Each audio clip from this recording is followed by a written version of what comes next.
के जिला मंत्री है महेश चंद्र आली। मेरे खिलाफ खबर चलाएगा, भाजपा के विधायक के खिलाफ खबर चलाएगा तो अगली बार तुझे जान से मार दूंगा। मैं उस माटी का वृक्ष नहीं जिसको नदियों ने सींचा है, बंजर माटी में पलकर मैंने मृत्यु से जीवन खींचा है। मैं पत्थर पर लिखी इबारत हूँ, शीशे से कब तक तोड़ोगे, मिटने वाला नाम नहीं मैं, मुझको तुम कब तक रोकोगे, मुझको तुम कब तक रोकोगे। तुम हालातों की भट्ठी में जब जब मुझको झोंकोगे, तुम हालातों की भट्ठी में जब जब मुझको झोंकोगे, तब तप कर सोना बनूंगा मैं, तुम मुझको कब तक रोकोगे। नमस्कार, स्वागत है आपका अमर रिपब्लिक में। यदि किसी देश में संत संकट में हो, किसी प्रदेश की जनता की बदहाली हो और जिस राज्य में ईमानदारी के साथ जनता की आवाज़ उठाने वाले पत्रकार सुरक्षित न हो, तो समझ लीजिए सत्ता के भूखे भेड़िए बिलबिला रहे हैं और उनकी बिलबिलाहट साफ नजर आती है। आइए आज आपको बताएंगे कि ओछी राजनीति करने वाले भाजपा के विधायक और उसके गुरखे ने अपनी मान मर्यादा से हटकर एक पत्रकार के साथ बदसलूकी की है। खैर, इन सत्ताई भेड़ियों ने मान मर्यादा की आशा ही कहां बची है और उम्मीद भी नहीं की जा सकती। मऊगंज के विधायक के किए लेपा पोती वाले विकास की कहानी जन जन तक पहुंचाने वाले पत्रकार मिथिलेश त्रिपाठी को वहां के विधायक व उनके गुरखों द्वारा लगातार परेशान किया जा रहा है कि हमारे खिलाफ खबर चलाया तो घर जला दूंगा और भद्दी भाषा का उपयोग करते हुए हमले की कोशिश की जाती है। एक कहावत कहते हैं कि खिसियानी बिल्ली खंभा नोचे, और ये विकास वाली बिल्लियां सत्ता की अहंकारी बिल्लियों ने विकास के खंभे तो गाड़े नहीं, तो अब नोचे क्या, फिर ये गीदड़ की तरह नोचते हैं पत्रकारों को।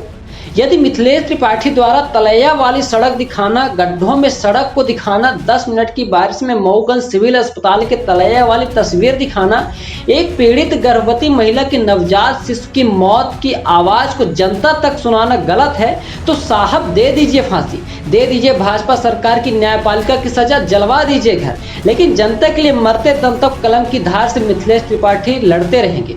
आप खुद सोच सकते हैं कि गाय माताओं के हिस्से का भूसा खाने वाले भाजपाई विधायक के गुरखे के दिमाग में भूसे जैसी सोच ही पनप सकती है। कहीं नल है तो कहीं नल की टोटी गायब, कहीं टोटी है तो पाइप गायब, और कहीं पाइप और टोटी है तो पानी ही गायब, और जब पानी के लिए जनता विधायक से गुहार लगाए तो विधायक ही गायब। यदि अब यही सब मिथिलेश त्रिपाठी द्वारा दिखाया जाना गलत है तो जला दीजिए साहब घर, क्योंकि सत्ता के अंधों को कुछ दिखाई नहीं देता कि कहाँ पेशाब कर रहे हैं, कि किसकी बहन बेटी है और किसकी खुशियां भरी कुटियों को जिसमें मातम में बदला जा सके वो कैसे तहस नहस करना है, और वोट बैंक की राजनीति का चूल्हा जलाकर रोटियां सेकी जाए। अरे सत्ता के अहंकारियों, सत्ता में तुम हो, जनता ने तुम्हें चुना है, जनता ने तुम्हें जनप्रतिनिधि बनाया है, तो सवाल भी तुमसे ही किए जाएंगे। यदि कुर्सी नहीं संभल रही है तो छोड़ दीजिए राजनीति, उतार दीजिए भेड़िए के भेष में मानवता को मुखौटे को और चले जाइए हिमालय, जनता पर किए अत्याचारों का प्रायश्चित कीजिए। यदि अन्याय अत्याचार के खिलाफ खबर बनाना गलत है तो साहब उजाड़ दीजिए आशियाना, जला दीजिए घर, पर यह कलम की धार कभी न कम हुई है और न कभी रुकेगी। अपनी सुरक्षा को लेकर दी गई धमकियों के संबंध में पत्रकार मिथिलेश त्रिपाठी ने क्या कहा है, आप भी सुनिए और सुने मऊगंज की जनता जिनके लिए आवाज बनकर हर दर्द सहकर मिथिलेश त्रिपाठी ने साथ दिया है और साथ दिया है मऊगंज की जनता का। तो क्या अब मऊगंज की जनता एक ईमानदार पत्रकार के साथ होगी? अपने परिवार के सहित तो मऊगंज से हमारे पड़ोस में रहने वाले एक भाजपा के जिला मंत्री है महेश चंद्र आली। आपने पहले भी उनका वीडियो सुना होगा, देखा होगा, उनके बारे में जानते होंगे। वो अचानक हमारे घर में आए और सीधे हमारे घर के अंदर प्रवेश किए अपने भाई के साथ में, और गाली गुप्ता देने लगे। बोले कि इतना शब्दों का प्रयोग किया कि हम उस शब्दों को बयान नहीं कर सकते हैं किस तरह उन्होंने शब्दों किया। माँ बहन की गाली देते हुए सीधे बोला तू बहुत पत्रकार है, मेरे खिलाफ खबर चलाएगा, भाजपा के विधायक के खिलाफ खबर चलाएगा तो अगली बार तुझे जान से मार दूंगा, और घर के बाहर खींच के लाए। और जब बाहर के लोग हंगामा करने लोगों ने देखा तो बीच बचाव किया, तो उसी के परिप्रेक्ष्य में यहाँ जी साहब से शिकायत पत्र आज यहाँ पर दिए हैं कि इस तरह का कृत्य यदि पत्रकारों के साथ किया जा रहा है तो कृपया इस पर संज्ञान लें, और धमकी दी है कि अगली बार जान से मार दूंगा, घर में आग लगा दूंगा, कई तरह की मतलब धमकी दी गई है। तो अपनी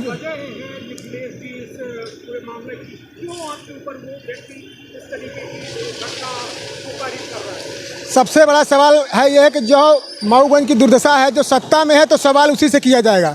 व्यवस्थाओं को लेकर और विकास को लेकर सवाल हमारे द्वारा जो मऊगंज दूसरा है, सड़क का मुद्दा है, पुलिस का मुद्दा है, जो भी कुछ है, जो अव्यवस्था, सवाल करना लाजमी है। पत्रकार सवाल करेगा तो किससे करेगा? एक जनप्रतिनिधि सत्ताधारी दल से ही न करेगा कि किससे करेगा? तो सवाल करना ही उनके लिए मतलब हमारी जान को अब खतरा उनसे बन रहा है कि हम उनसे बारे में सवाल कर रहे हैं।